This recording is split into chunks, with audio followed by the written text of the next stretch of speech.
穿成古代绝户女，我不去种田糊口求生，却天天在家玩烂泥巴。看，又开始了，绝苦丫头疯了，天天在这玩泥巴。他爹娘死了以后就没正常过。听说昨儿个把族长家的祠堂偏门给弃了，刀劈不开，人推不倒，族长脸都绿了。泥巴糊的门能有多硬？你们就吹吧。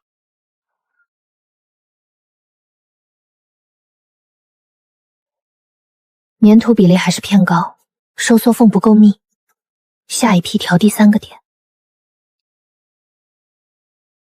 叶棠，族长又来收地，上次封门的泥巴还有剩的，要不要送你一桶？哼，我不跟你逞口舌之快，今天我不是来收地的。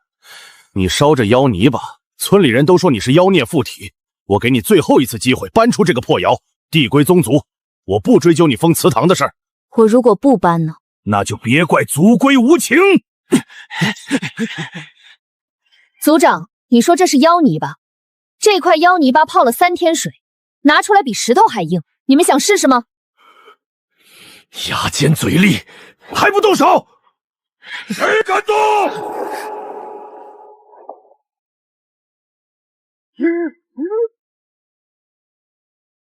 叶大川，你上回在祠堂门口还没丢够人，还敢来？周大锤，这是我叶家族内的事，少跟我扯族内族外。老叶当年在水里把我儿捞上来的时候，你们叶家谁伸过手？老叶的棺材都是我打的，他下葬的时候，你们怎么不说是族内的事儿？今天谁敢动这丫头，我就让谁躺老叶旁边去。你给我等着！还站着？吃饭去，给你带粥了。叔，谢谢你。哼，少废话！你爹救了我儿子，我还你这条命，天经地义。叔，又怎么了？这1个月我能做出来。做出什么？让烂泥变成金子的东西。石灰岩和粘土的比例是关键，纯度太高早强但易裂，粘土多了硬度不齐。又是一夜没睡，你这哪是烧窑，是烧命。叔，你信不信今天这批能成？我信。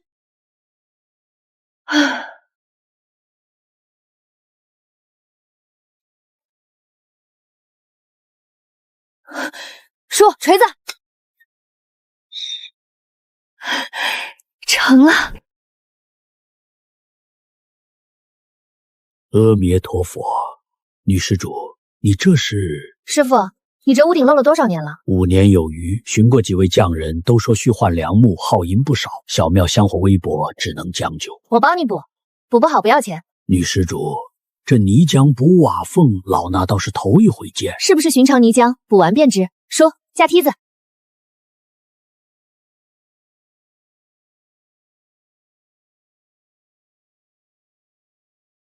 好了，师傅，明日若下雨，烦请看看屋顶，不漏的话，替我跟街坊说句实话便好。若真不漏，老衲自当据实相告。阿弥陀佛。看清楚了吗？他补屋顶用的什么？灰扑扑的，像是泥巴。不是泥巴，泥巴见水就散。他敢补瓦缝，东西一定不怕水，正是大人需要的材料。去打听打听，这姑娘什么来路。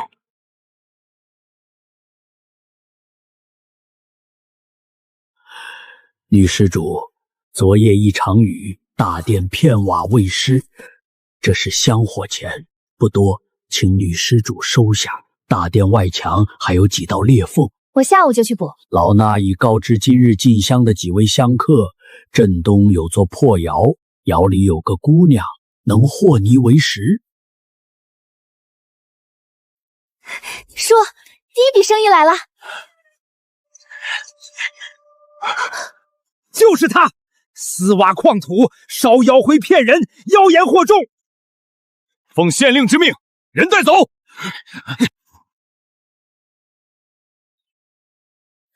官爷，你们今天抓我容易，但往后县里修桥铺路的银子得照10倍花。这块砖，官爷要不要先看看？别听他胡说，他就是个疯子。且慢，奉工部赵恒赵大人之命来请这位姑娘。赵大人说了，能烧出神泥的人不可怠慢。叶姑娘，赵大人下月巡视河宫，想亲眼看看你这水泥的本事。大人，叶姑娘到了。你就是那个烧出水泥的女娃？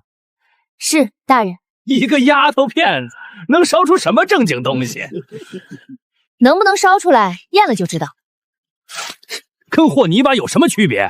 区别就是你的泥巴见水就散，我的不会。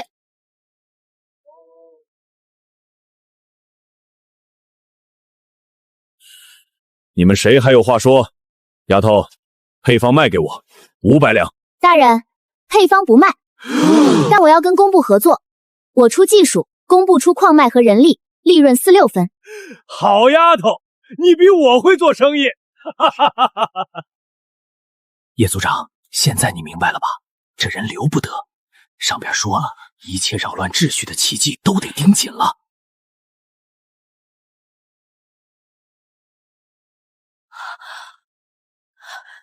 周叔还在里面。叔，你醒醒啊！你不是说要给我守着窑吗？窑呢？没了。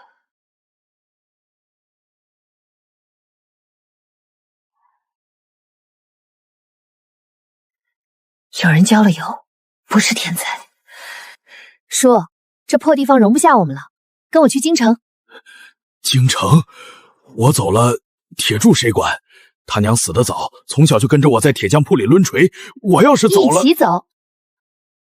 什么？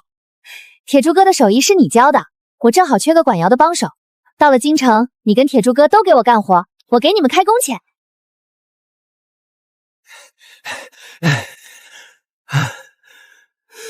爹，我听村里人说窑烧了，你没事吧？你来的正好，收拾东西，跟叶家丫头进京。进京？铁柱哥，我要在京城开一个天底下最大的厂，你爹守着窑，你管着炉。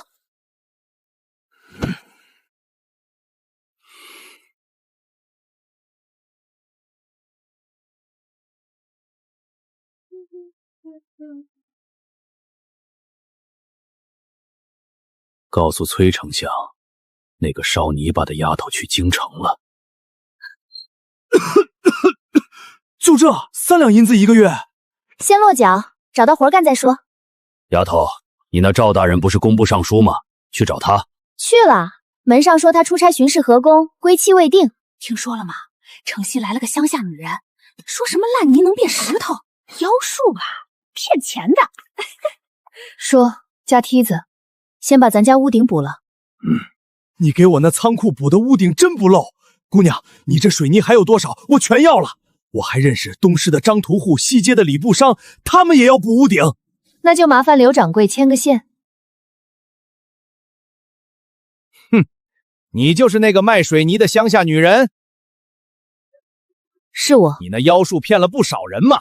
今天我们京城砖瓦行来给你立立规矩，要么关门走人，要么以后别想在这行混。你们的砖瓦我见过，砌墙3年就裂，我的水泥100年不漏。你觉得谁该关门？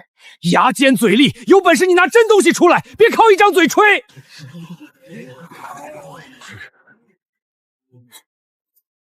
叔，抡锤。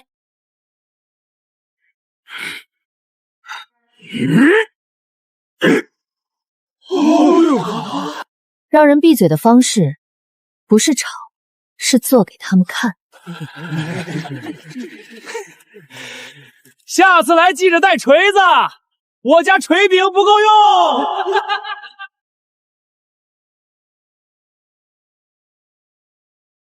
姑娘找谁？找你。刚才看你砌柱子那东西，我要投。你都不问问我叫什么，就要投？我查过了，你叫叶棠，从叶家村来，烧出的泥家比石头硬，这就够了。那你是谁？萧王府庶女，萧景荣。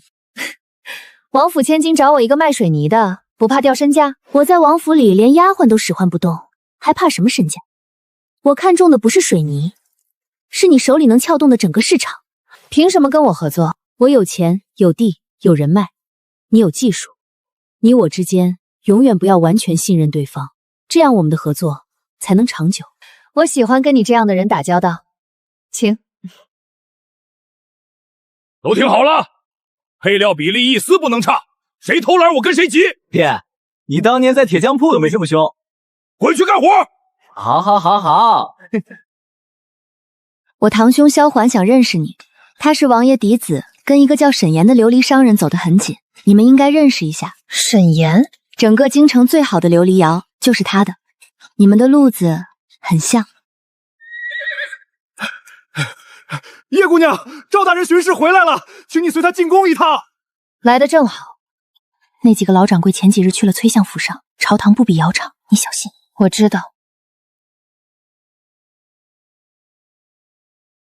赵大人，朝堂之上，你带个农女来，成何体统？崔相稍安勿躁，臣今日带她来，是为工部河堤修缮一事。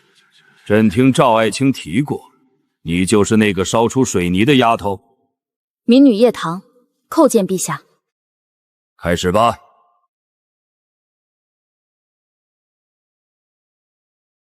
陛下，不过是和泥砌砖，相煎泥瓦匠都会，此等奇技于妙，岂能登大雅之堂？崔相说的对，砌砖谁都会，但民女这水泥砌完见水不散，承重千斤不裂，相煎泥瓦匠做不到。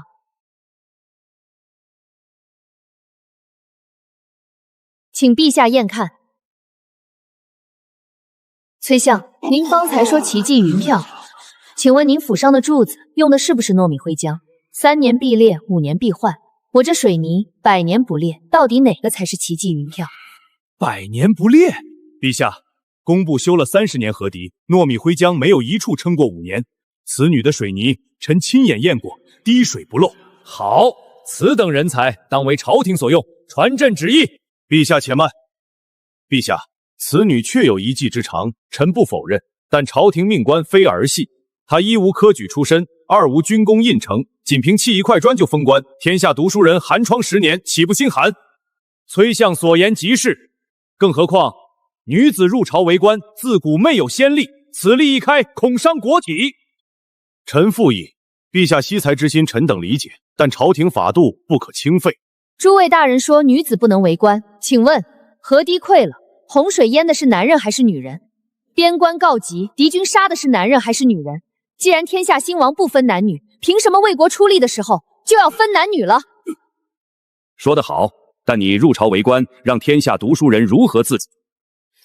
崔相，读书人寒窗10年是为治国平天下，我的水泥能修堤防洪，能筑城御敌，这和读书人治国殊途同归。还是说崔相觉得只有会写文章才算人才？够了，叶棠听旨，你虽无科举功名，但身怀立国之计，当破格录用。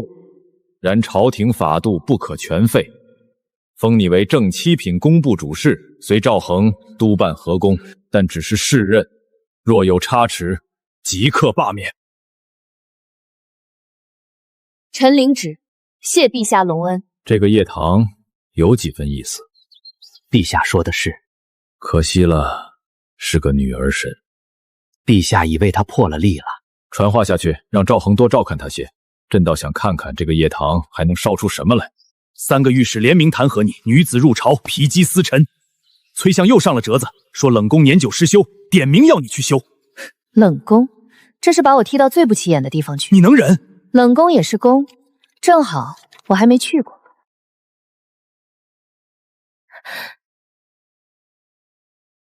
手给我。谢谢。你也是女人，凭什么你能掌控自己的命运？我爹是翰林院编修，写了一篇文章说朝廷重视工匠技术，崔相反对，我家满门被逐。他表面清廉，实则手段狠辣，谁挡他的路，他都要扶回去。墙修好了，以后下雨不会漏了。这墙比宫里的好看。京城5个老字号签了联名状，准备在你量产前把矿脉供应全切断。崔世安在背后推的，除了他还有谁？你打算怎么办？帮我找个人，冷宫里的，叫顾清怡。查出来了，供应商背后的人是户部侍郎崔世安的门生。今早公父下了文，要成立建材查验司，专查水泥质量。他想逼我自己关门。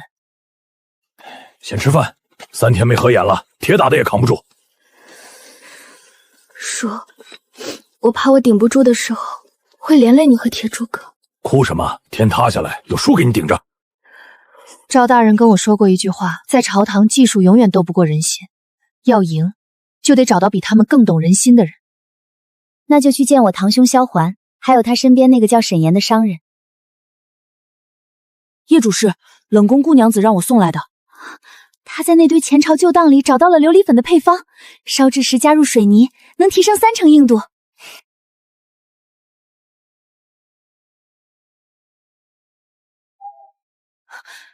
谁？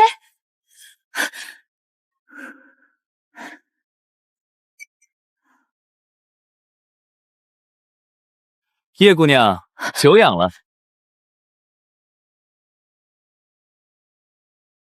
深夜翻墙，失礼了。但这只杯子若放在门外，怕是明早就被人捡走了。你就是萧景仁说的那个琉璃商人。萧二姑娘提过我，那省得我自我介绍了。我来是想跟叶姑娘谈一笔生意。什么生意值得半夜翻墙？你手里有水泥，我手里有一种琉璃粉，烧制时加入，能让你的水泥硬度再提3成，表面光滑如琉璃。样品在此，叶姑娘是行家，验一验便知。你要什么？钱？我不要钱，我要你水泥生意的优先合作权。以后叶姑娘的水泥跟谁合作，用在哪儿，怎么定价，我沈岩要第一个知道。你这条件比要钱贵多了。你我都是靠一双手改变命运的人，何必互相防备？正因为是一类人，才更得防着。有意思，那就先验货。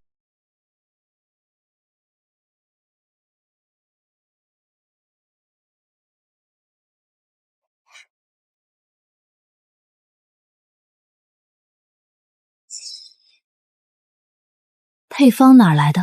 祖传，我沈家3代烧琉璃，但琉璃粉的用法是我自己试出来的。合作可以，条件我改，优先合作权给你，但只在琉璃建材这一块。我的水泥用在河工、军用民建上，你不得插手。成交。你我合开一家琉璃建材行，你出水泥，我出琉璃粉，我们的门槛很快就会被京城贵人们踏破。你倒是有信心。对了，叶姑娘，萧王爷府上我随时能进，你那位对头崔相爷在萧王府面前也得让3分。回头见。沈公子，你的玉佩是哪儿产的？祖传的。叶姑娘眼力真好。像是人工合成的玉，这个时代怎么会有？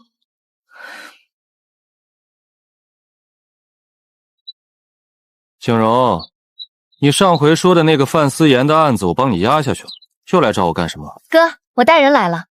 叶棠，水泥的配方就是他的。就这小身板，景荣，你跟我说她是个人物，我看也就是个乡下丫头。萧公子，听说你府上有处假山，修了3年还在漏水。怎么，你要替我修？那假山是前朝的太湖石。3个工部主事看过了，都说没法弄。带我去看看。糯米灰浆见水就胀，越堵越漏。换我的水泥，一炷香的事儿。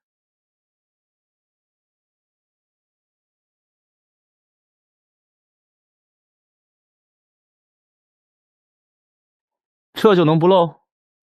等半个时辰，你自己验。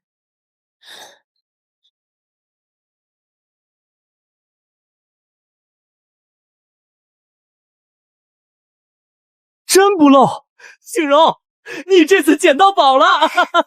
我说过，他不一样。叶姑娘，我入资你的唐记窑厂，不是为了钱，那是为了什么？京城地面上有萧王府的名头，没人敢轻易动你。我早就看崔世安不爽了，萧公子对崔相有意见？这个人虚伪得很，他那套士农工商的规矩压了我多少生意，我早就想找个人掀一他这顶帽子。叶姑娘，你我加上萧兄，水泥、琉璃、商号3样凑齐，京城建材行的老掌柜们就该睡不着了。那叶棠借萧公子的茶，敬3位杯。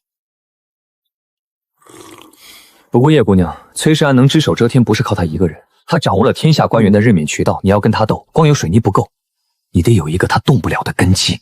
比如让陛下亲自给你背书。萧公子和沈公子认识很久了，生意场上低头不见抬头见，臭味相投，慢慢就成朋友了。5家矿主同时毁约，定金原封不动退了回来，都说上面打了招呼。那我们库存还能撑几天？最多3天。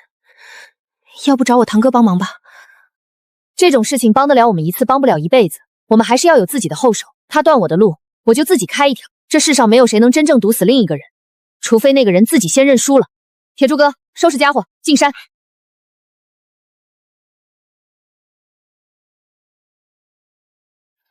丫头，这都第3天了，真能看出门道来？石灰岩纯度比叶家村那批还高，叔，顺着这条脉往上挖。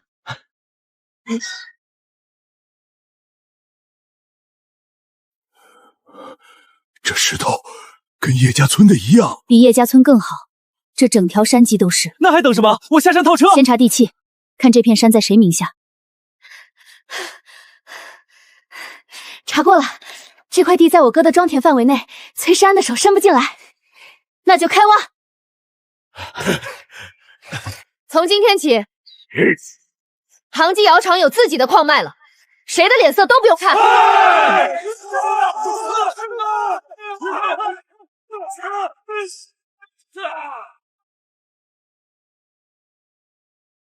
相爷，叶棠在京郊找到了新矿脉，地在萧欢名下，户部管不着。断矿脉断不了他的路，卡茶眼也卡不住他的脖子。这人比我想象的难对付，查他的底从头查，从叶家村查起。属下明白。一个农女懂石料，懂配比，还懂官场的门道，这不像一个乡下丫头该有的东西。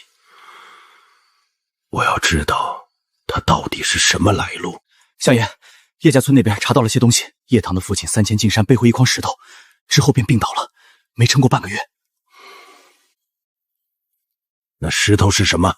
属下找到了当年给他看病的郎中，那郎中说他背回来的石头跟山里一般石灰岩不同，色泽暗沉，入手比寻常石头重得多。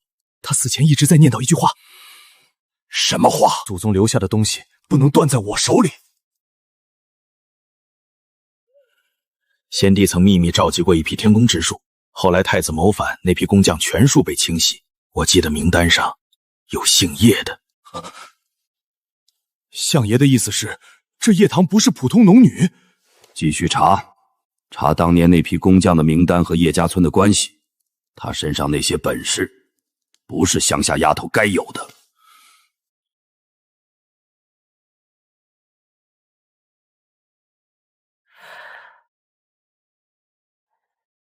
不对，这不是石灰岩，这密度的金属光泽。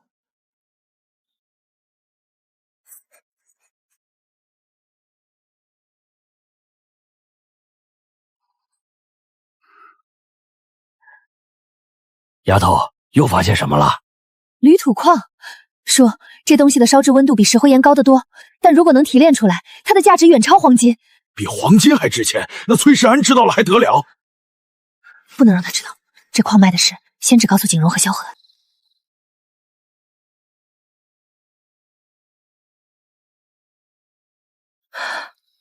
夹层里有东西。蓄热式结构，这是现代高温工业窑炉才有的设计。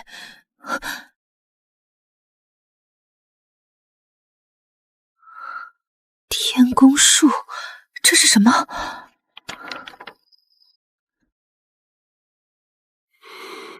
这张图你是从哪儿得来的？我爹的遗物，箱子夹层里藏着的。先帝曾秘密召集过一批工匠研究天宫之术，就是先金制造技术。后来太子谋反，据说利用工匠制造了一种武器，先帝震怒之下，将所有参与的工匠全部清洗。那个项目被永久封禁，卷宗也被销毁。我爹跟这个项目有什么关系？你祖父叶守绰，如果我没记错的话，他当年就是天宫之术的核心工匠之一。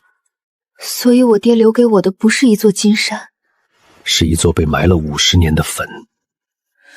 当年负责清洗工匠的人是谁？崔世安的恩师，前朝老宰相。崔世安这些年拼命打压技术革新，是在掩盖那段历史。相爷，50年前天宫之术工匠名单找到了，上面有叶守贤的名字，叶棠是他的孙女。天宫余孽欺君罔上，按先帝禁令当斩。相爷，要不要现在就揭发他？不急，现在揭发不过死一个农女，我要等他站到最高处，到那时候再推下去，才叫粉身碎骨。相爷高明，继续盯着他，他每往上爬一步，就离那口刀更近一步。祖父研究技术丢了性命，父亲守护技术也丢了性命，到我这一代，我不会再让他断了。崔世安，你要掩盖50年前的事，那我偏要让他重见天日。丫头，真娃，这是你爹的坟。叔，我爹把东西藏得这么深，就是等着有一天我来挖。天宫之术原为立命，不可为刀兵，先祖遗命，代代相传，不可断绝。朝中有虎狼，汝当小心。崔字后面没写。没写完。水下水泥配方，原来在这里。叔，我爹早就把修黄河用的水泥配方揪出来了。铝土，我爹当年进山找过铝土，他背回来那筐怪石头不是石灰岩。那他是怎么死的？那矿脉附近一定有放射性半生矿，他死前全身发黑，不是中毒，是辐射病。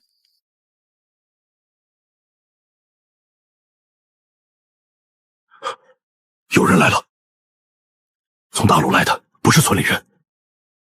走，崔世安的人来晚了一步。赵大人，这是我爹留下的水下水泥配方，黄河治理工程，我要参与。崔世安那边也推了个方案，糯米灰浆配巨石砌筑，互不支持他，说你这水下施工未经考验，若溃堤则生灵涂炭。那就比一比。朝堂之上，当场验证，陛下亲眼看看，到底谁的方案能扛住水？叶主事，黄河水急浪大，你那泥巴在地上砌砌砖也就罢了，放进水里，万一溃了堤，淹的是沿岸数十万百姓，你担得起吗？崔相，正因为淹的是百姓，才更要用最好的材料，糯米灰浆3年必漏。这是工部30年来的账本，每一笔修缮银子都在上面，请赵大人念给陛下听。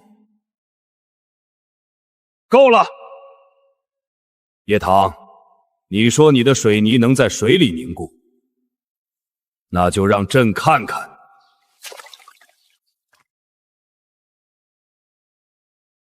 陛下，臣的水泥见水不散，越泡越硬，黄河水再急，冲不垮这道防线。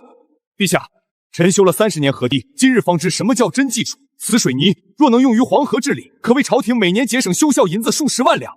传朕旨意，黄河治理工程采用叶棠方案，所需水泥由唐记窑厂专供。臣领旨。他今天在朝堂上拿账本压我，是早有准备。相爷，这个也太难缠了，要不要动用那份名单？还不到时候，让他再得意一阵。等他接手了黄河工程，工程做得越大，摔得越平，到时候把他祖父的名字往朝堂上一摊，不光水泥保不住，连他的人都保不住。告诉户部的人，黄河工程开工后一切按规矩来，该查验的查验，该卡关的卡关。我要让他知道，朝堂之上不是有技术就能赢的。属下明白。人证找到了吗？找到了，当年经办此案的还有一位老书吏在世，他记得叶守玄的名字。把他接到京城，好生照看。属下明白。丫头，你堂堂工部主事，用得着自己扛？我爹当年也是这么干的，我不能给他丢脸。我们能这么顺利，多亏了有萧恒帮我们摆平那些关卡，我心里也高兴，干活有劲。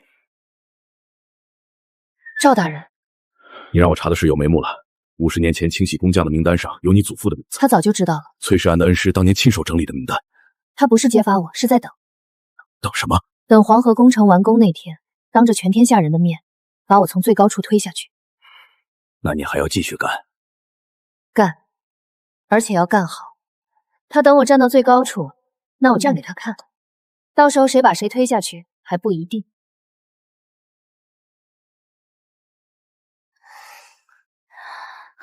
烧成这样，怎么不传太医？没事，熬一熬就过去了。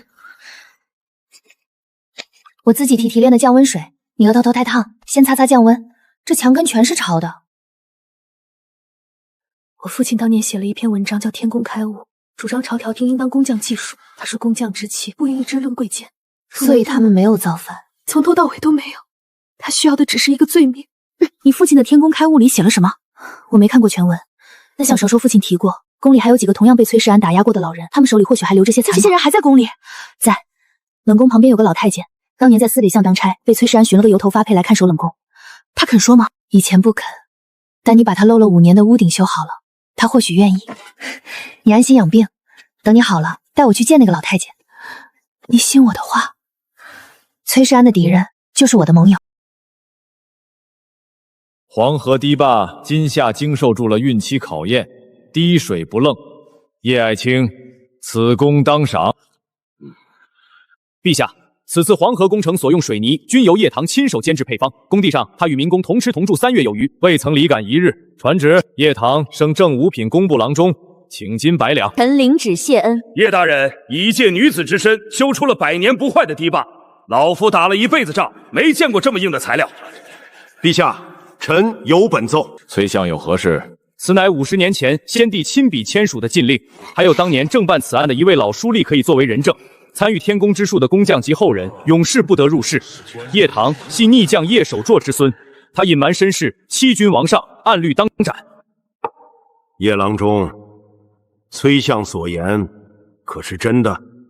是，叶守贞是臣的祖父。那你可知先帝禁令天宫余孽永世不得入室？知道，但臣有一个问题想请教崔相。死到临头还有何话可说？请问崔相，叶家3代人哪一代做的事对不起？律法就是律法，先帝禁令白纸黑字，岂容你诡辩？那臣再问，先帝当年下禁令是因为太子利用工匠谋划不轨，但臣的祖父叶守称参与了谋划吗？有证据吗？名册上有他的名字，便是证据。名单只能证明他是工匠，不能证明他参与谋反。50年前那批工匠数百人，绝大多数对太子谋反毫不知情。陛下，臣的三叔赵明远也是当年被清洗的工匠之一，叶唐所言句句属实。赵大人，你与他同朝为官，自然帮他说话。陛下，这是臣父亲留下的笔记，他在上面写：天工之术原为利民，不可为刀兵。叶家3代人在最艰难的时候也没有用技术害人。此案暂缓发落，将叶唐押入大理寺，待查明真相后再审。陛下圣。你手里那份名单是当年你恩师亲手整理的，他瞒报了真相，你一直都知道。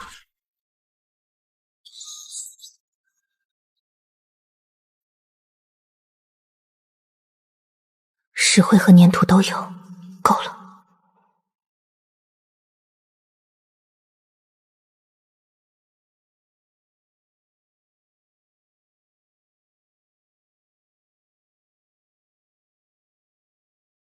崔世安，你果然等不及了，还好我有防备。老伯，你跪这儿也没用，叶大人是大理寺的案子，工部管不了。他不是我大人，他是我侄女。他要是出不来，我就跪死在这儿。诸位，50年前那场冤案，诸位都是亲历者。如今崔相要用同一条罪名再杀一个无辜之人，今日不为叶唐说话，明日就轮到你我。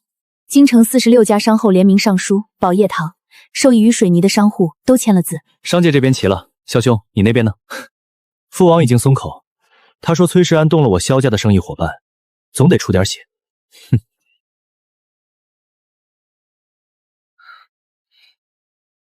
顾娘子，你从不来老奴这儿。公公，当年司礼监的档案，崔世安销毁天宫之术的记录，你还在吗？你问这个做什么？因为现在有人需要他翻案。一个修好了黄河堤的女人，她不该死在崔世安手里。老奴藏了50年，终于有人来拿了。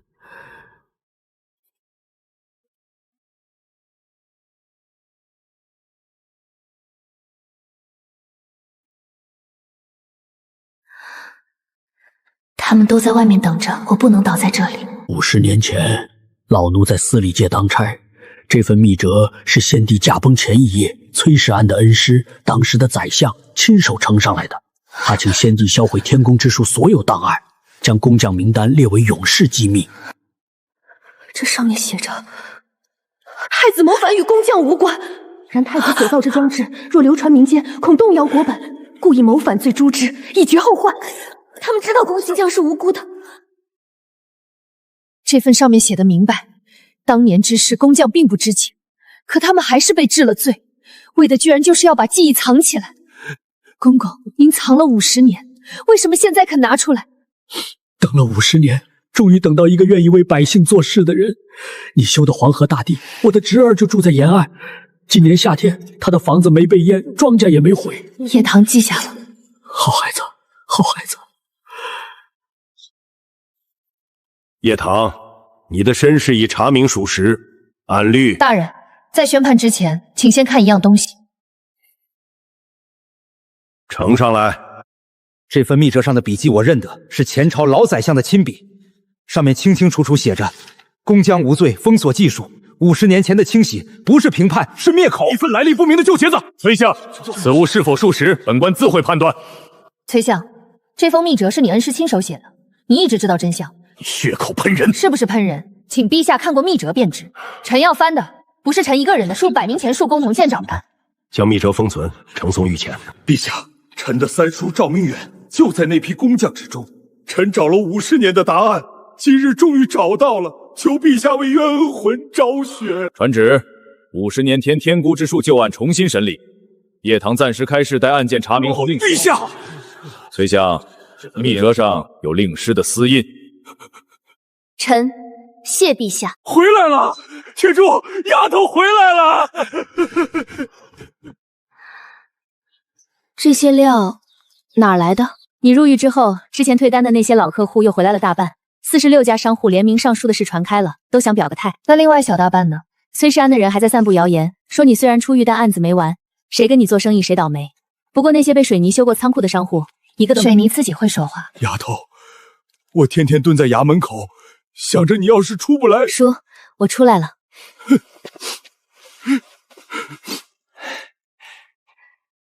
崔世安这次没把我摁死，接下来只会更狠。我知道，有件事我自作主张了，我把琉璃建材行的第一货半价卖给了京郊12个村镇的农户。你水泥的名声不能只在京城。崔世安能在朝堂上压你，但他压不住所有老百姓的嘴。景柔，你越来越像个商人了，跟你学的。是，你在的时候，我爹天天盯着配方，一丝没差。比我烧的还好。那还用说？你教的我能给你丢人？哼！崔世安这次没打倒我，以后也打不倒。叶棠，边关军报到了，敌军重甲骑兵连破我军3道防线，前线弓弩射不穿他们的铁甲。弓弩射程不够，不止射程。崔世安什么反应？说若叶棠能改良，就可以既往不咎。他是不会放过我的。他不是给我机会，是给我挖坑。军械改良成了，是我应该做的，败了就是死罪。那你接不接？接，不是为了将功赎罪，是为了前线的将士。你这箭头涂层比我的琉璃杯硬多了。能气强的也能护国。射穿了，叶大人，你知道你这支箭能救多少将士的命吗？知道，所以才要做得更好。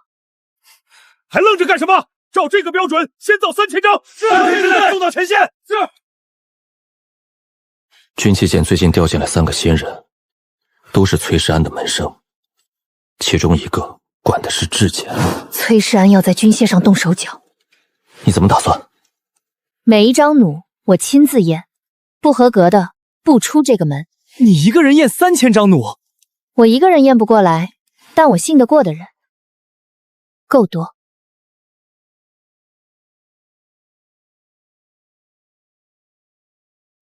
这张弓片上有裂纹。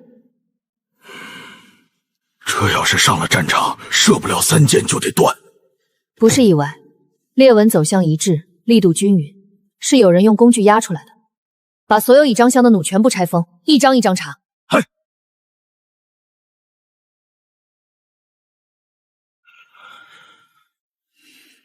这批弩是谁负责质检的？新来的冯管事，崔相那边调过来的人。他人呢？昨天就没来，听说是病了。不是病了，是拿到钱跑了。把这批有问题的弩全部封存，换新弓片，我亲自验。要不要报上去？报，但不是报工部，报给赵大人，让他把那个冯管事的底细查清楚。你要动崔世安的人？他为了搞我，拿前线将士的命当筹码。这一次，我不会再给他留余地。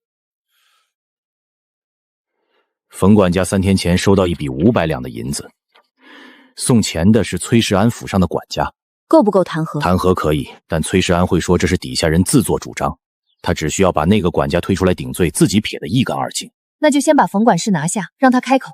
你是想用这个案子撬动整个崔党？大人，我不是想撬崔党，我是想让所有人看清楚，崔世安为了打压我，可以拿前线将士的命来换，这样的人还配不配站在朝堂上？军报：装备新式连弩之前锋营大破敌军重甲骑兵，杀敌3000，自损不到200。陛下，此战之胜，业主是居功至伟，若无他的连弩，我前明不可能撕开敌军重甲防线。哈哈哈哈！好，叶唐听旨，即日起升正4品工部侍郎，督造全国军械。臣领旨。是。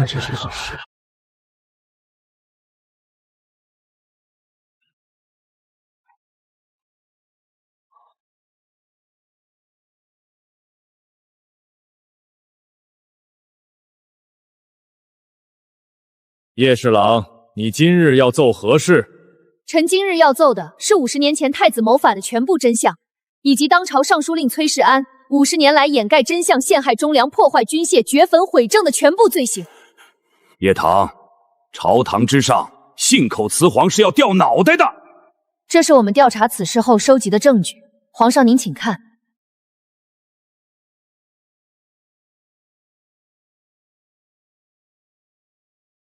这是军器监冯管事的供词，他承认收受崔府银子，在送往边关的弓片上做手脚。崔世安为了打压臣，拿前线将士的命当筹码。这是崔府副院头领的供词，他承认奉崔世安之命挖开陈父坟墓，烧毁笔记，但是笔记已经在之前被臣拿到，所以他烧的只是空盒子，笔记和烧毁的匣子都在您面前。这些供词都是你罗织的，你有何人证？有。陛下，草民早年一直跟随太子身旁，太子从未谋反。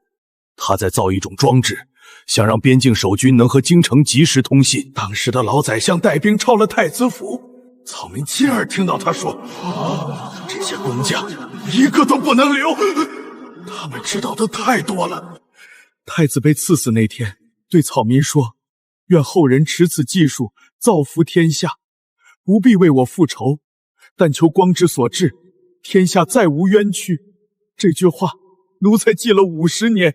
崔世安，你恩师瞒报真相，屠杀无辜工匠，你明知内情，50年来变本加厉打压一切技术革新，你还有什么话说？臣守的是先帝的规矩。你守的不是规矩，先帝是被你恩师蒙蔽的。你这些年拼命打压技术革新，不是为了国法，是怕真相被翻出来，毁了你恩师的名声，毁了你崔家的地位。传旨，崔世安摘去冠带，押入天牢3司会审。50年前的天宫之术冤案，即刻昭雪。所有被冤杀的工匠，追封正名。臣代祖父、代父亲、代那173个冤尸，谢陛下天恩。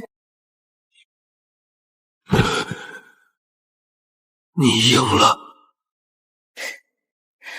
我不是赢，我是替那些被你和你恩师踩在泥土里的人站到了这里。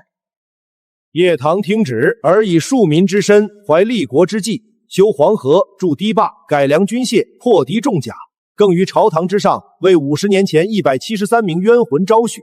今日朕破例封叶唐为郡王。天下人才，不问出身，不问男女，唯才是举。臣领旨谢恩。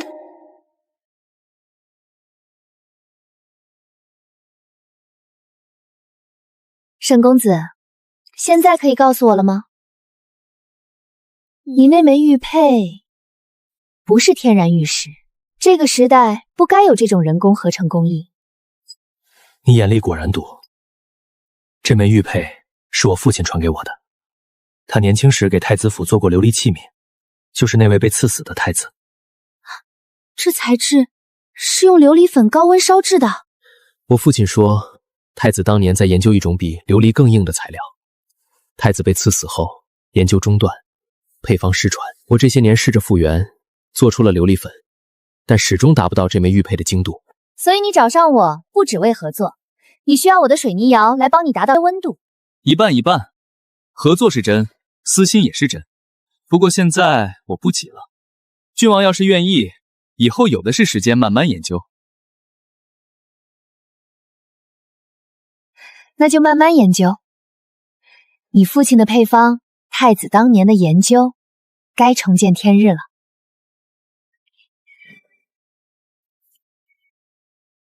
老爷，你闺女当郡王了，我没白给你钉那口棺材。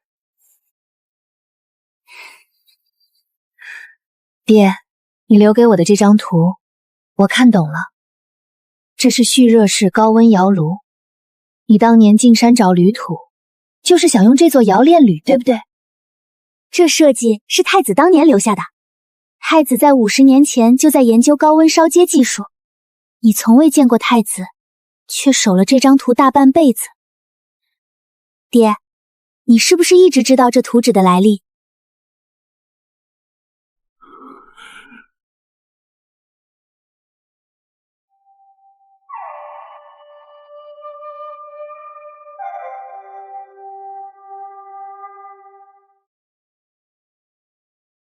？3年了，从一个破窑到这通天塔，你把整个京城的建材生意都掀翻了。